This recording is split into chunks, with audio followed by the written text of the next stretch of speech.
Na nossa jornada de como ler e entender a Bíblia, nós começamos tentando entender como a Bíblia veio até nós. A Bíblia ela foi inspirada por Deus e Deus inspirou homens, diferentes tipos de homens, diferentes tipos de trabalhos, em épocas diferentes, em locais diferentes, inspirados pelo mesmo Deus, a escrever cartas e livros que foram compilados em um livro só chamado a Bíblia. Mas como foi que a Bíblia chegou até o Brasil, em português, para que eu e você pudéssemos estudar ela? Bem, ela foi traduzida da língua original.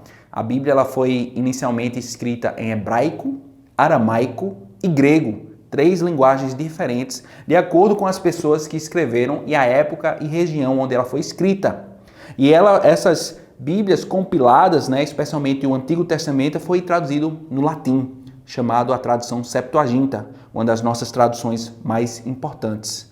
E ela chegou até nós traduzido no português. E nós temos várias traduções diferentes da Bíblia que podemos ler e comparar e nos beneficiar pela riqueza que também existe em traduções. Mas vamos entender um pouco mais sobre essas traduções. Todos nós temos uma tradução da Bíblia que gostamos mais, e isso está atrelado muitas vezes ao fato de que tal tradução foi a primeira que conhecemos, ou até a que alguém de confiança nos indicou.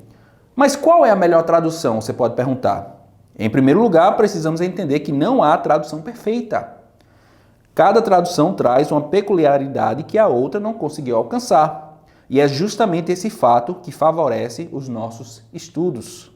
Com muitas traduções, podemos ter diferentes perspectivas sobre a mesma passagem e assim chegarmos a uma conclusão mais apropriada.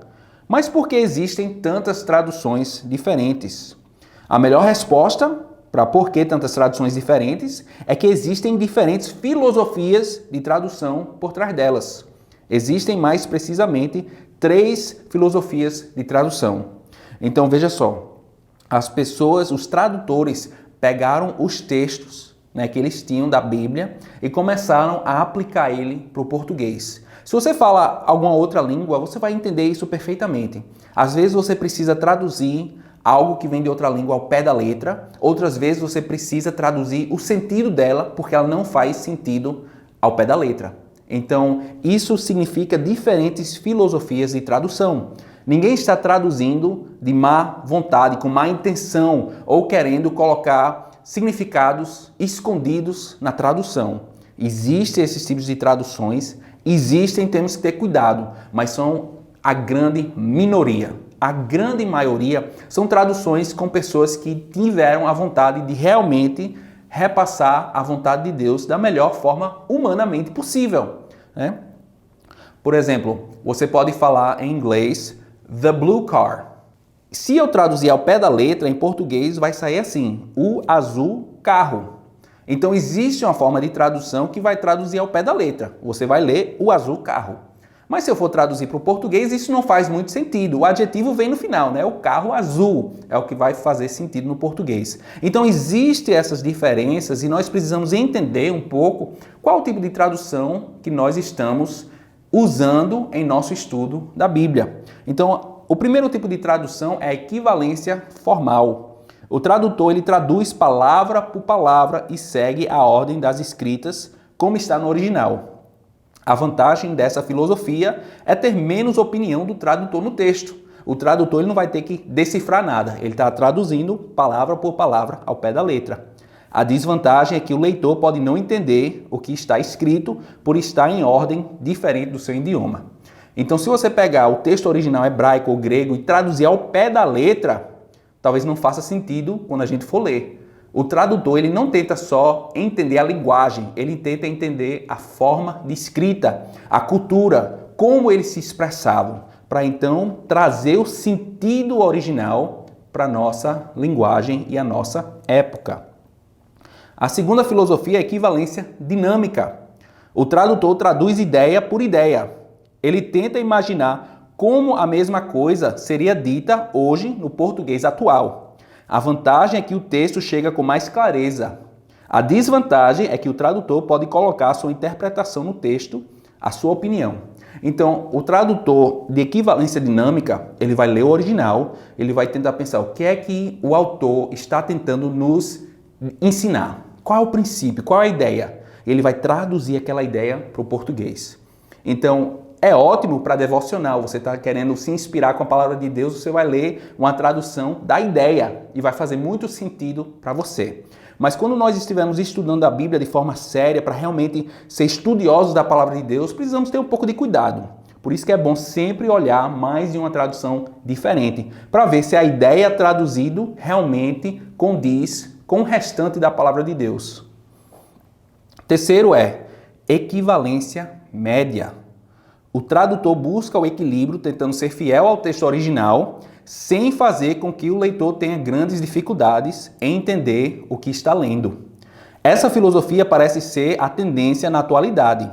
Pode ser encontrada na tradução chamada Nova Almeida Atualizada, o Almeida Século XXI e a Nova Versão Internacional. Então você que está iniciando o seu estudo na Bíblia, você vai querer começar com uma Bíblia de tradução equivalência média, onde o tradutor procurou um equilíbrio entre a ideia e o texto original. Porque é nesse equilíbrio que nós conseguimos entender de forma melhor a palavra de Deus. Então a minha recomendação para você que está começando os seus estudos, comece com a Bíblia de tradução, como a Nova Almeida Atualizada, Almeida Século XXI, o NVI, Nova Versão Internacional. Comece comprando uma Bíblia de estudo em uma dessas traduções. Nos seus momentos devocionais, nos seus momentos de oração, você pode ler uma Bíblia com equivalência dinâmica, que está mais preocupado em transmitir a ideia.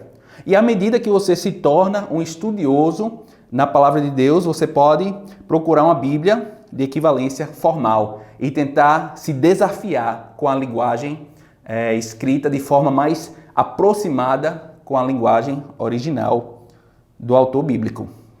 Então vamos comparar algumas traduções, né? Vamos mostrar na prática como é que essa diferença de traduções aparece na palavra de Deus, né? Temos a passagem em Mateus 10, capítulo 10, versículo 29.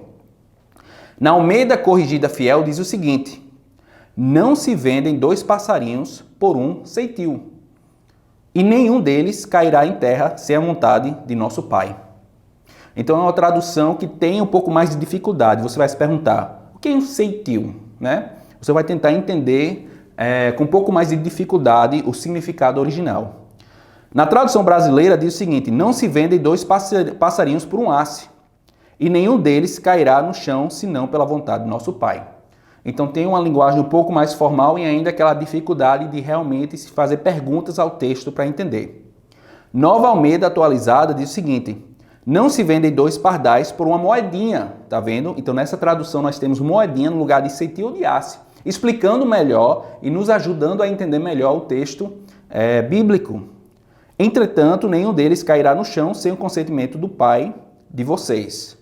Na nova tradução na linguagem de hoje, que é a mais dinâmica, diz: por acaso não é verdade que 2 passarinhos são vendidos por algumas moedinhas? Porém, nenhum deles cai no chão se o Pai de vocês não deixar que isso aconteça.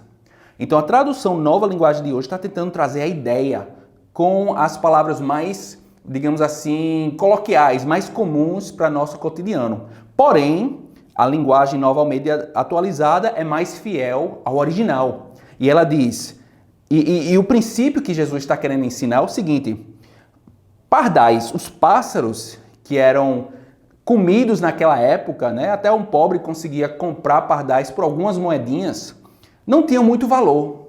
Era uma comida barata para a época. Mas Deus, ele sabia quando cada um deles morriam. Nenhum pardal se desperdiçava sem o consentimento de Deus.